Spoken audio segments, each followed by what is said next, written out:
हनुमान बेनीवाल से जुड़ी हुई है। आवास खाली करने को लेकर बेनीवाल को नोटिस दिया गया है। पूर्व एमएलए नारायण बेनीवाल और पुखराज को भी नोटिस दिया गया है।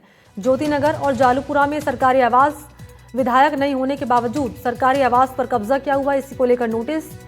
सरकारी आवास खाली नहीं करने पर यह नोटिस दिया गया है हनुमान बेनीवाल को। तो जिला प्रशासन की ओर से सांसद हनुमान बेनीवाल, पूर्व विधायक नारायण बेनीवाल, पुखराज गर्ग को नोटिस दिया गया है। हनुमान बेनीवाल को पूर्व में विधायक रहते आवास आवंटित किया गया था।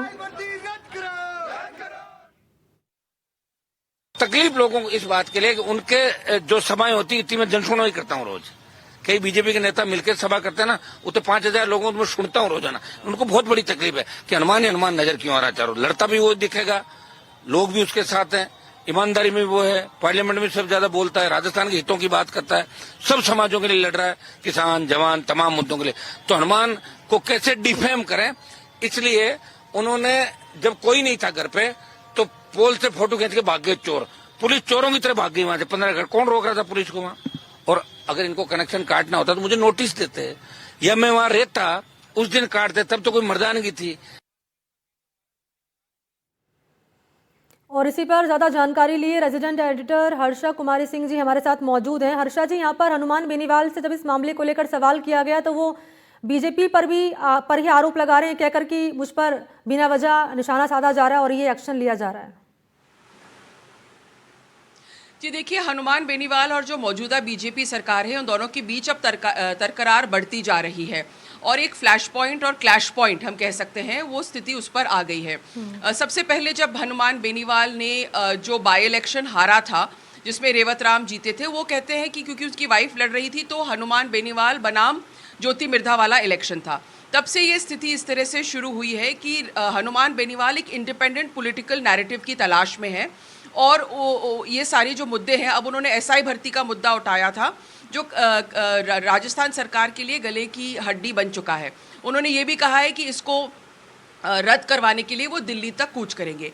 ऐसे में हम देख रहे हैं कि राजस्थान सरकार भी कुछ ऐसे कदम ले रही है जो कहीं हनुमान बेनीवाल को डायरेक्ट अटैक कर रही है।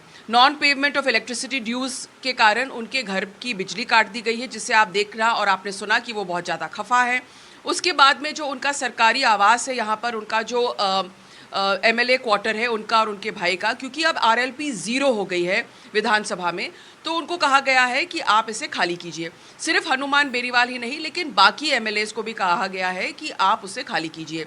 सरकार का ये तर्क है कि हमारे को हनुमान बेनीवाल के खिलाफ कोई बैर नहीं है, लेकिन वहाँ पर एमएलएस की अच्छी हाउसिंग स्कीम आने वाली है। जो मौजूदा एमएलएस हैं उनके लिए आवास बनने जरूरी है और इसलिए जो पुराने मकान हैं वो प्रक्रिया के अनुसार खाली होने चाहिए। लेकिन जो इसकी पॉलिटिकल इम्प्लीकेशंस है वो ये है कि अब हनुमान बेनीवाल और राजस्थान सरकार कई मुद्दों पर आमने सामने आपको दिखेंगे और खासकर जो एसआई भर्ती परीक्षा का जो मुद्दा है जिसको लेकर हनुमान बेनीवाल काफ़ी टाइम से कह रहे हैं कि ये परीक्षा पूरी तरह से रद्द होनी चाहिए, ये एक बड़ा फ्लैश पॉइंट बनेगा। ये जो दूसरी चीज़ें हो रही है कि आवास खाली करो और अपना उनका इलेक्ट्रिसिटी का कनेक्शन कट जाए, ये सब प्लॉट है। बड़ा प्लॉट और बड़ा थ्रिलर तो एसआई भर्ती को लेकर आने वाला है। हर्षा जी, दो बातें आपसे समझना चाहूंगी। पहला तो ये, आप इस पूरे मामले को कैसे देख रही हैं? क्या ये राजनीतिक वार पलटवार की कार्रवाई से हम कहेंगे? और दूसरा सवाल ये कि क्योंकि विधायक नहीं है अब हनुमान बेनीवाल, तो अब तक उन्होंने सरकारी आवास खाली क्यों नहीं किया? इस पर उनका क्या टेक है? विधायक है, सिर्फ हनुमान बेनीवाल ही नहीं, लंबी लिस्ट है। कई ऐसे विधायक हैं जिन्होंने सरकारी आवास खाली नहीं किए हैं। रूल्स के अनुसार उनको खाली करने चाहिए। और जो आपने कहा कि किस तरह से राजनीति गरमा रही है राजस्थान में, हनुमान बेनीवाल जो उनका जो प्रभाव था हो सकता है वो शायद कम हो गया, क्योंकि हम देखते हैं कि विधानसभा में बिल्कुल भी उनके कोई भी एमएलएज नहीं रहे हैं, उनकी सिर्फ पार्लियामेंट में ही प्रेजेंस है। और ऐसे में हनुमान बेनीवाल भी एक राजनीतिक मंच तलाश रहे हैं और अगर सरकार उनकी बिजली काटती है या उनको सरकारी आवास से खाली करने को कहती है तो हनुमान बेनीवाल को ये भी एक मुद्दा बन जाता है। और ये जो बड़ा फ्लैश पॉइंट है वो सरकार वर्सेस हनुमान बेनीवाल अहम मुद्दों को लेकर होने वाला है। जाट आरक्षण में भी हनुमान बेनीवाल कूद गए हैं, तो भले ही उनका नंबर 0 हो गया हो विधानसभा में, लेकिन आज भी एक जातिगत समुदाय के नेता हैं वो।